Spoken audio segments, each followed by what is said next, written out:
Hi everyone. இந்த வீடியோவில் என்ன பார்க்க போகிறோம் அப்படின்னா P block elements 1ல lecture number 3. So இதில் பார்க்க போகிற டாபிக் வந்து ரொம்பவே இம்பார்ட்டண்டான ஒரு question inert pair effect. So இது இம்பார்ட்டண்டான கான்செப்ட். இதில் வந்து கான்செப்ஷுவல் கொஷினும் கேட்கலாம் அண்ட் டேரெக்டாக டிஃபைன் inert pair effect அப்படின்னு கூட கேட்கறதுக்கு வாய்ப்பு இருக்குது. சரியா? ஸோ இதுக்கு முன்னாடி நம்ம என்ன பார்த்துருந்தோம் அப்படின்னு பார்த்தீங்கன்னா ஜென்ரல் ட்ரெண்ட்ஸ் பார்த்துருந்தோம். ஒரு அயனைசேஷன் என்தால்பினா எப்படி இருக்கும், எலக்ட்ரோநெகட்டிவிட்டி எப்படி இருக்கும், அனாமலஸ் பிஹேவியர் இதெல்லாம் பார்த்துருந்தோம்.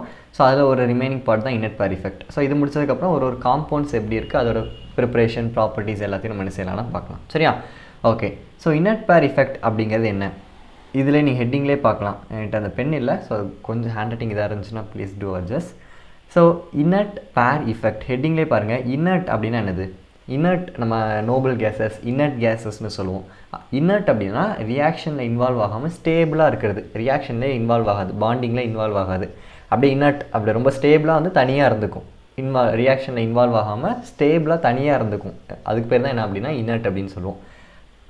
பேர்னானது ரெண்டு.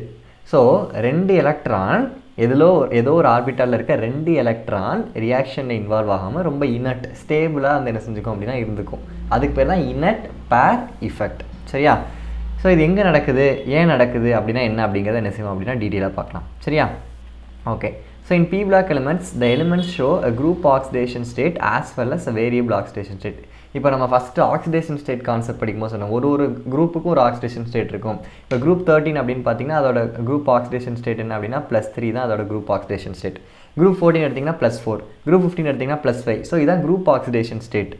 ஸோ இதை தாண்டி சில எலிமெண்ட்ஸ் என்ன செய்யும் அப்படின்னா வேறு ஆக்சிடேஷன் ஸ்டேட்டும் என்ன செய்யும் அப்படின்னா காட்டும். இப்போ குரூப் 13 குரூப் 14 பார்த்தீங்கன்னா குரூப் 13ல் +3 தான் குரூப் ஆக்சிடேஷன் ஸ்டேட்டு, குரூப் 14ல் +4 தான் குரூப் ஆக்சிடேஷன் ஸ்டேட். ஆனால் இப்போ boron, aluminium, gallium, indium, thallium நீங்கள் கீழே போக போக என்ன ஆகும் அப்படின்னா அந்த குரூப் ஆக்சிடேஷன் ஸ்டேட் குறையும்.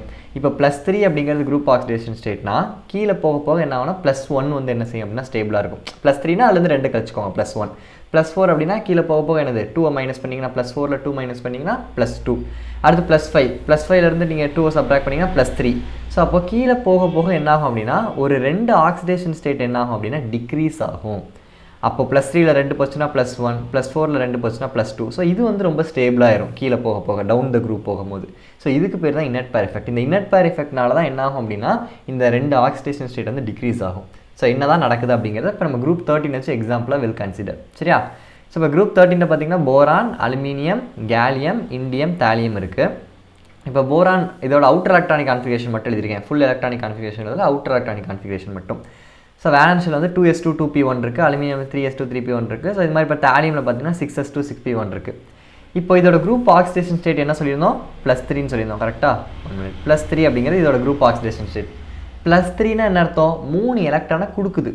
எலக்ட்ரானை வாங்கினா மைனஸில் இருக்கும் ஸ்டேட்டு, எலக்ட்ரானை கொடுத்தா ப்ளஸ் ஆக்சிடேஷன் ஸ்டேட்டில் இருக்குது. ஸோ அப்போ +3 அப்படிங்கிறது என்னது, 3 எலக்ட்ரானை கொடுக்குறனால தான் இதுக்கு +3 ஆக்சிடேஷன் ஸ்டேட் வந்து இருக்குது. இப்போ போரானில் பார்த்தீங்கன்னா இந்த 2s2ல் 2 எலக்ட்ரான் இருக்குது, 2pயில் 1 எலக்ட்ரான் இருக்குது. ஸோ இந்த ரெண்டும் 2 + 1 நம்மளுக்கு என்ன ஆயிரும் 3 எலக்ட்ரான்ஸ். ஸோ இந்த 3 எலக்ட்ரானையும் கொடுக்கும், அதனால தான் போரான் +3 ஸ்டேட்டில் இருக்கும். அதே மாதிரி அலுமினியம் பார்த்தீங்கன்னா 3s2ல் 2 எலக்ட்ரான், 3pயில் 1 எலக்ட்ரான். அப்போது 2 + 1 என்ன ஆயிரும் நம்மளுக்கு டோட்டலி 3 எலக்ட்ரான் வந்துடும். ஸோ அப்போ அந்த 3 எலக்ட்ரானுமே கொடுக்குறனால அது +3 ஸ்டேட்டில் இருக்குது. ஸோ அப்போது போரான், அலுமினியம், கேலியம் இதெல்லாம் பார்த்தீங்கன்னா இது அதே மாதிரி தான் இண்டியம், தாலியம் எல்லாத்துலேயுமே 3 எலக்ட்ரான் அவுட்டர் மோஸ்ட்டில் இருக்கும். அந்த எஸ்ல 2 எலக்ட்ரானும் பியில் 1 எலக்ட்ரானும் அவுட்டர் மோஸ்ட்டில் இருக்கும். ஸோ அது அப்படியே கொடுத்துச்சுன்னா +3 ஆக்சிடேஷன் ஸ்டேட் காட்டும். இது ஜென்ரலாக குரூப் ஆக்சிடேஷன் ஸ்டேட். பட் நீங்கள் கீழே வர என்ன ஆகும் அப்படின்னு பார்த்தீங்கன்னா அந்த டவுன் த குரூப் வரும்போது போரான், அலுமினியம் +3ல் இருக்கும். பட் இந்த தாலியம் இந்த இடத்துக்குலாம் நீங்கள் வரும்போது என்ன ஆயிரும் அப்படின்னா ஆக்சுவலாக என்ன நடக்கணும், இந்த 6sல இருக்க 2 எலக்ட்ரானை கொடுக்கணும், 6pயில் இருக்க 1 எலக்ட்ரானை பாண்டிங் அதாவது ரியாக்ஷனில் கொடுத்து +3 ஆக்சிடேஷன் ஸ்டேட் என்ன ஆகும் நம்மளுக்கு வரணும். ஏன்னா 3 எலக்ட்ரானை கொடுத்தா +3 நம்மளுக்கு வரணும். பட் என்ன ஆகும் அப்படின்னா இந்த inert pair effectனால இந்த எஸ்ல இருக்க 2 எலக்ட்ரான் என்ன செய்யாதுன்னா ரியாக்ஷனில் இன்வால்வ் ஆகாது. அவுட்டர் மோஸ்ட் ஷெல்லில் இருக்க அவுட்டர் மோஸ்ட் ஷெல்னா என்னது கடைசி வேலன்ஸ் ஷெல். ஸோ அதில் 6s2 6p1 இருக்குது. ஸோ எஸ்ல 2 எலக்ட்ரான் இருக்குது, பியில் 1 எலக்ட்ரான் இருக்குது. அப்போ 3 எலக்ட்ரான் கொடுத்துச்சுன்னா +3ல் இருக்கணும். பட் இந்த inert pair effectனால என்ன ஆகும் அப்படின்னா அந்த 6sல 2 எலக்ட்ரான் இருக்குது பார்த்தீங்களா, அதுக்கு பேர் தான் பேர், ஏன்னா 2 எலக்ட்ரான் இருக்குது. ஸோ அந்த 6sல இருக்க 2 எலக்ட்ரான் வந்து பாண்டிங்கில் இன்வால்வ் ஆகாது. அது வந்து இனர்ட்டாக என்ன செய்யும் அப்படின்னா ரொம்ப அட்ராக்ட் நியூக்ளியஸோட நல்லா க்ளோஸாக போய் இருந்துக்கும். அப்போ ரியாக்ஷன் இன்வால்வ் ஆகிறது இந்த p1 ஒரே ஒரு எலக்ட்ரான் மட்டும்தான் ரியாக்ஷன் இன்வால்வ் ஆகும். அப்போ ஒரு எலக்ட்ரான் மட்டும்தான் அது பாண்டிங்கில் கொடுத்துச்சுன்னா அப்போ அதோட ஸ்டேட் என்னவாயிரும் +1 ஸ்டேட்டுக்கு என்ன செஞ்சிடும் அப்படின்னா ஆயிரும். புரியுதா? +1 ஸ்டேட்டுக்கு என்ன ஆயிரும் அப்படின்னா இதுக்கு மாறிடும். +3 அப்படிங்கிறது 3 எலக்ட்ரானுமே கொடுக்கணும். இந்த எஸ்ல இருக்க 2 பியில் இருக்க 1 கொடுத்தா தான் +3 ஸ்டேட். பட் இந்த கீழே வர இந்த இண்டியம் தேலியம் இதுக்கெலாம் நீங்கள் வரும்போது இந்த எஸ்ல 2 எலக்ட்ரான் இருக்குது பார்த்தீங்களா, அந்த 2 எலக்ட்ரான் ரியாக்ஷனுக்கு போகாது, இனர்ட்டாக என்ன செஞ்சுக்கும் அப்படின்னா இருந்துக்கும் நியூக்ளியஸோட. பட் இந்த ஒரு எலக்ட்ரான் பியில் ஒரு எலக்ட்ரான் இருக்குது பார்த்தீங்களா, 6p1 5p1, அந்த பியில் இருக்க ஒரே ஒரு எலக்ட்ரான் மட்டும்தான் ரியாக்ஷனை இன்வால்வ் ஆகும். அப்போ ஒரு எலக்ட்ரான் மட்டும் தான் லூஸ் பண்ணுது அப்படின்னா அதோட ஆக்சிடேஷன் ஸ்டேட் என்ன ஆயிரும், it shows what +1 oxidation state. So அதனால தான் கீழே வர என்ன ஆயிரும் அப்படின்னா +1 ஆக்சிடேஷன் ஸ்டேட் ரொம்ப ஸ்டேபிள் ஆயிரும், ஏன்னா due to inert pair effect. அதனால தான் Al 3+ ஸ்டேபிளாக இருக்கும், ஏன்னா அது 3 எலக்ட்ரானுமே கொடுத்துரும். பட் தாலியமில் ஒரு எலக்ட்ரான், அந்த பியில் இருக்க ஒரு எலக்ட்ரான் மட்டும்தான் கொடுக்குது. ஸோ அதனால தாலியம் +1 தான் ஸ்டேபிளாக இருக்கும், +3 ஸ்டேபிளாக இருக்காது. ஸோ அப்போ இனர்ட் பேர் எஃபெக்ட் அப்படின்னா அதோட definition, in heavier post transition metals. Transition மெட்டல்ஸ்னால் டி பிளாக்கு அடுத்து வர்றது தான் என்னது அப்படின்னா பி பிளாக். சரியா, இப்போ நீங்கள் பீரியாடிக் டேபிள் பார்த்தீங்கன்னா இங்கே எஸ் பிளாக் இருக்கும், நடுவில் டி பிளாக் இருக்கும், அடுத்து இங்கே பி பிளாக் இருக்கும்.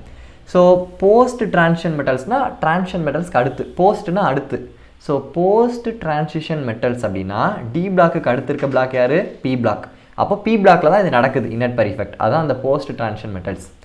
ஹெவியர் போஸ்ட் டிரான்சிஷன் மெட்டல்ஸ் அப்படின்னா டவுன் த குரூப். ஹெவியர்னா என்னது, கீழே வர தான் அந்த எலிமெண்ட்டோட சைஸ் வந்து ரொம்ப பெருசாக இருக்கும், அது ஹெவியர் எலிமெண்ட்ஸாக மாறும். அதனால டவுன் த குரூப், கீழே இருக்க எலிமெண்ட்ஸ் தான். அப்போ நல்லா புரிஞ்சுக்கோங்க, போஸ்ட் டிரான்சிஷன் மெட்டல்ஸ்னால் டி பிளாக்கு அடுத்து இருக்குது, that is p block. Heavier அப்படின்னா டவுன் த குரூப், கீழே இருக்க எலிமெண்ட்ஸ் மட்டும் என்ன செய்யும் அப்படின்னா அவுட்டர் எலக்ட்ரான் என்எஸ், இந்த என்எஸ்ல பார்த்தோம்ல, அதாவது இந்த 6s 5s இதெல்லாம் இருக்குல்ல. ஸோ இதில் இருக்க s electron has tendency to remain inert. அதாவது இந்த எஸ் எலக்ட்ரான் என்ன செய்யாது, பாண்டிங்கில் இன்வால்வ் ஆகாமல் என்ன செய்யும், இனர்ட்டாக இருக்கும். அப்போ அந்த 2 எலக்ட்ரான் இன்வால்வ் ஆகணும்னா எந்த எலக்ட்ரான் மட்டும் தான் இன்வால்வ் ஆகும், பியில் இருக்க அந்த ஒரு எலக்ட்ரான் மட்டும் தான் இன்வால்வ் ஆகும். ஸோ அதான் சொல்லியிருப்பாங்க, ns have tendency to remain inert and show reluctance to take part in bonding. பாண்டிங்கில் இன்வால்வ் ஆக விருப்பம் தெரிவிக்காது, ரிலக்டன்ஸ்னால் அதுக்கு விருப்பம் இல்லை அப்படின்னு அர்த்தம். ஸோ அப்போது இனர்ட் பேர் எஃபெக்ட்னா என்னது, டி பிளாக் அடுத்து, அதாவது போஸ்ட் டிரான்சிஷன் மெட்டல்ஸில் ஹெவியர் எலிமெண்ட்ஸ் கீழே இருக்க அந்த பி பிளாக்ல இருக்க கீழே இருக்க எலிமெண்ட்ஸ் என்ன செய்யும் அப்படின்னா அந்த என்எஸ் 2 எலக்ட்ரான்ஸ் இருக்குது, அந்த 2 எலக்ட்ரான்ஸ் வந்து பாண்டிங்கில் இன்வால்வ் ஆகாமல் இனர்ட்டாக இருக்கும், அதுக்கு பேர் தான் இனர்ட் பேர் எஃபெக்ட். சரி, அந்த s electron 2 electron bonding involve ஆகாமல் இனர்ட்டாக இருக்குது, ஸோ அதுக்கு பேர் தான் இனர்ட் பேர் எஃபெக்ட். சரியா, ஸோ அதனால தான் இந்த ரீசனிங் கொஸ்டின் கேட்கலாம், why Al 3+ is stable but Tl+1 is stable அப்படின்னு கேட்டாங்கன்னா இனர்ட் பேர் எஃபெக்ட் தான். மேலே இருக்க எலிமெண்ட்ஸ்லாம் 3 எலக்ட்ரானுமே கொடுத்துரும், பட் கீழே வர அந்த எஸ் எலக்ட்ரான் என்ன செய்யாது, பாண்டிங் இன்வால்வ் ஆகாது. ஸோ பி எலக்ட்ரான் மட்டும்தான் பாண்டிங்கில் இன்வால்வ் ஆகும். ஸோ அதனால் 1+1 ஸ்டேட் தான் ஸ்டேபிளாக இருக்கும். சரியா, so this is all about inert pair effect. Just definition தெரியும்னா இந்த இதை வச்சு நம்ம எக்ஸ்பிளைன் பண்ணிடலாம் 2 நிமிஷத்தில். பட் இது அப்ளிகேஷன் ஓரியன்ட் கொஸ்டின்ஸ் கேட்கலாம் அப்படிங்கிறனால தான் இவ்வளோ எக்ஸ்பிளைன் பண்ணியிருக்கேன். நெக்ஸ்ட் நம்ம என்ன செய்யலாம், ஒரு ஃபேமிலியோட காம்பவுண்ட்ஸ் பற்றி டிஸ்கஸ் பண்ணலாம். தேங்க்யூ.